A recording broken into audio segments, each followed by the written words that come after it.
السلام علیکم. وعلیکم السلام. کیسے ہیں آپ؟ جی اللہ کا شکر. آپ سب ہیں؟ بالکل ٹھیک. مجھے بہت خوشی ہوتی ہے کہ آپ لوگ اتنا ایسے ٹائم پہ اتنے مصروف ہوتے ہیں، لیکن آپ ٹائم نکال کر ہمارے پاس آتے ہیں اور ہم سے گفتگو کرتے ہیں. پہلے تو thank you so very much for that, اور then thank you for having an organization like دس.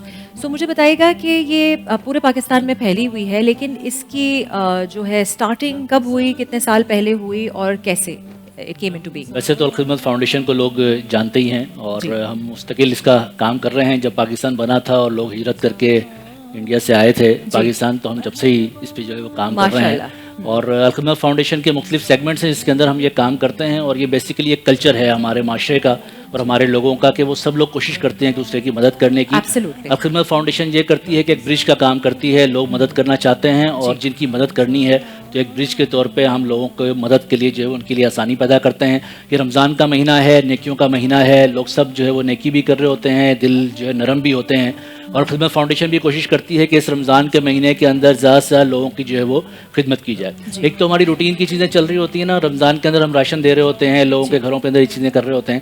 لیکن خدمت فاؤنڈیشن رمضان کے مہینے کو، جس میں 15 رمضان جو ہمارا دن ہے، وہ عالمی یوم یتامہ کا جو ہے وہ دن ہم مناتے ہیں. اور یہ آرفن ڈے الخدمت فاؤنڈیشن نے شروع کیا تھا پاکستان کے اندر، اور پھر پاکستان کی اسمبلی نے اس کو پاس کیا، اس کے بعد پھر OIC نے پاس کیا، اور اب پوری دنیا کی امت مسلمہ جو ہے 15 رمضان کو یتیم بچوں کا دن مناتی ہے. جی ہاں. اور یہ پوری دنیا کے اندر جو ہے منایا جاتا ہے، کیونکہ یتیم بچے وہ ہیں کہ جن کے بارے میں کوئی سوچتا نہیں ہے اور ان کی کوئی آواز نہیں بنتا ہے. وہ ایسی ہماری ایک کمیونٹی ہے کہ جس کی کوئی آواز نہیں بنتا ہے. اور جس طرح ہمارے جن لوگوں کے ماں باپ ہوتے ہیں وہ بھی بیچارے مشکل سے وقت گزار رہے ہیں، لیکن یتیم بچے تو ایسے ہیں کہ جن کا کوئی پرسان حال ہی نہیں ہے، پوچھنے والا ہی نہیں ہے. اس وقت پاکستان کے اندر تقریباً 50 لاکھ بچے یتیم ہیں، اور اس کے علاوہ بھی آپ 2.5 لاکھ بچے ایسے ہیں کہ جو ہمارے اسکول سے دور ہیں اور اسکول نہیں جا پاتے ہیں. جن کے والدین موجود ہیں وہ بھی نہیں جا پا رہے ہیں. لیکن جو یتیم بچے ہیں ان کو تو کوئی پرسان حال ہی نہیں ہے کہ وہ تو جاتے ہی نہیں ہیں اسکول. ہمارے معاشرے کے اندر بھی جب یتیم بچہ ہوتا ہے نا، تو اس کے لیے ہم کھانے کا انتظام کر دیتے ہیں یا کپڑوں کا انتظام کر دیتے ہیں. لیکن تعلیم ایسی چیز ہے کہ جس کی زیور سے وہ محروم رہ جاتا ہے اور وہ اس کو مل نہیں پاتی ہے.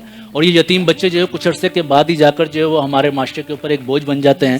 تو الخدمت فاؤنڈیشن نے یہ کوشش کی کہ پاکستان کے جو یتیم بچے ہیں ان کے ساتھ کھڑا ہوا جائے اور پوری پاکستانی قوم کو ان کے ساتھ کھڑا کیا جائے. تو ہم یہ پورے رمضان کے مہینے کو، باقی چیزیں بھی چل رہی ہوتی ہیں لیکن اس رمضان کے مہینے کو خاص طور پہ یتیم بچوں کا مہینہ جو ہے بناتے ہیں. اسی پہ ہم بات کرتے ہیں. آپ کے پاس بھی اس لیے آئے ہیں، ٹائم نکالا نہیں ہے، بلکہ یہ ہماری ضرورت بھی ہے اور لوگوں تک ہماری بات پہنچتی بھی ہے. یہ پورے پاکستان کے لوگ جو ہے چاہتے ہیں کہ اپنے یتیم بچوں کے ساتھ کھڑے ہوں. اللہ کے نبی کریم صلی اللہ علیہ وسلم نے فرمایا کہ جس نے ایک یتیم بچے کی کفالت کی، وہ جنت میں آخرت والے دن میرے ساتھ اس طرح ہوگا جس طرح یہ 2 انگلیاں ایک ساتھ ہیں.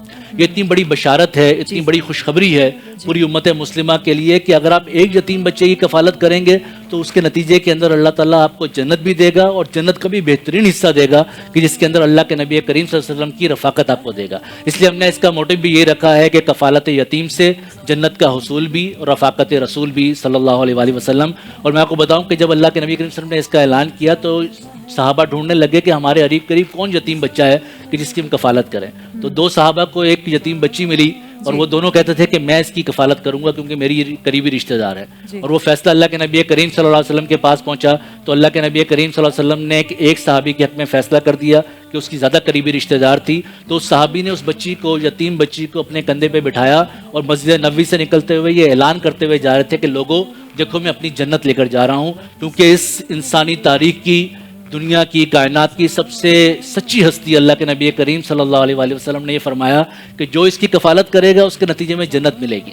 اس لیے اللہ کے نبی کریم صلی اللہ علیہ وسلم کی اسی روایت کے اوپر جو ہے وہ ہم نے لوگوں کے پاس پہنچے بھی ہیں، لوگوں کو بتایا بھی ہے کہ جتنے یتیم بچے ہیں یہ ہم سب کی ذمہ داری ہے. اللہ کے نبی کریم صلی اللہ علیہ وسلم نے فرمایا کہ جتنے یتیم بچے ہیں میں ان کا کفیل ہوں. یعنی امت مسلمہ کے اندر قیامت تک آنے والے جتنے یتیم بچے ہوں گے اللہ کے نبی کریم صلی اللہ علیہ وسلم اس کے کفیل ہیں. اور آج بھی جو شخص بھی کسی یتیم بچے کی کفالت کرتا ہے تو اللہ کے نبی کریم صلی اللہ علیہ وسلم کی ذمہ داری کو ادا کر رہا ہوتا ہے، جس کا اللہ کے نبی کریم صلی اللہ علیہ وسلم نے وعدہ کیا کہ میں یتیم بچوں کا کفیل ہوں. اس لیے یہ ہمارا معاشرہ ہے اور ہمارا یہ جو پورا پروگرام ہے یتیم بچوں کی کفالت کا، یہ تعلیم کے اوپر بیس کرتا ہے تاکہ ان کی تعلیم کو ہم جو ہے وہ پورا کریں. اس کے اندر بھی ہمارے 2 سیگمنٹ ہیں. ایک سیگمنٹ یہ ہے کہ وہ بچہ جو یتیم ہے وہ اپنی ماں کے پاس اپنے گھر میں رہتا ہے یا اپنی خالہ کے گھر پہ، اپنے نانا کے گھر پہ، اپنے ماموں کے گھر پہ، چچا کے گھر پہ، جو بھی اس کا کفیل ہو اس کے ساتھ وہ رہتا ہے اور ہم اس کی گھر پہ کفالت کرتے ہیں. اس کو 5,500 روپے مہینہ اور 66,000 روپے ہمارا سال کا اس کے اوپر خرچہ آتا ہے.